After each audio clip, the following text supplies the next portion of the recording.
Mille sabords est un jeu pour 2 à 5 joueurs dès 8 ans. Les joueurs vont lancer les dés pour tenter de réaliser les meilleures combinaisons possibles. Quand le joueur termine son tour, il se réfère à sa carte d'aide de jeu pour connaître les points obtenus grâce à sa combinaison. Chaque dé indiquant une pièce d'or ou un diamant rapporte 100 points, en plus des combinaisons dont ils font éventuellement partie. 3 dés identiques rapportent 100 points, 4 200, 5 500, etc. Quand un joueur marque des points avec ses 8 dés, il reçoit en plus des points habituels un bonus de 500 points. A son tour, le joueur révèle la carte pirate du dessus de la pioche et la pose face visible. Cette carte pirate va influer sur le résultat des dés du joueur. Le joueur a obtenu une carte pièce d'or. Cette carte est considérée comme un dé supplémentaire qui montrerait une pièce d'or. Puis, le joueur lance les dés. Les dés affichant une tête de mort ne peuvent pas être relancés et sont mis de côté. Le joueur peut relancer s'il le souhaite, il met de côté les dés qu'il souhaite conserver, puis jette les dés restants. Le joueur relance les dés autant de fois qu'il le souhaite. Mais attention, dès qu'un joueur obtient 3 têtes de mort, son tour prend fin et il ne reçoit aucun point. Le joueur décide de s'arrêter et de marquer les points correspondant à son tirage de dés. Il marque en tout 1000 points.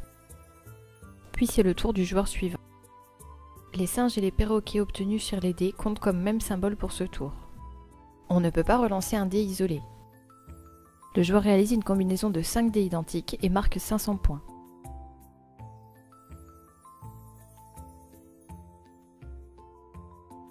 Les points obtenus pendant ce tour seront doublés.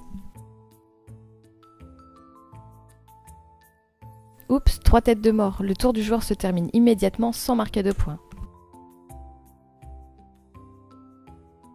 La gardienne. Pendant son tour, le joueur peut exceptionnellement relancer une tête de mort.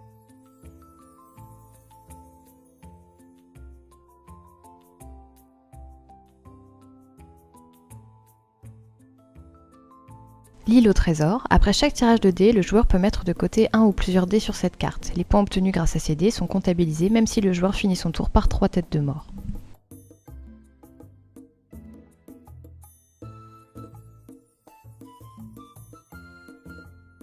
Le joueur finit son tour avec 3 têtes de mort. Heureusement, il a pu sauver 4 diamants pendant son tour et marque donc 600 points. Le joueur commence son tour avec 2 têtes de mort. Si lors de son premier lancer, un joueur obtient 4 têtes de mort ou plus, il est envoyé sur l'île de la tête de mort. Il met alors de côté ses têtes de mort et relance les dés restants.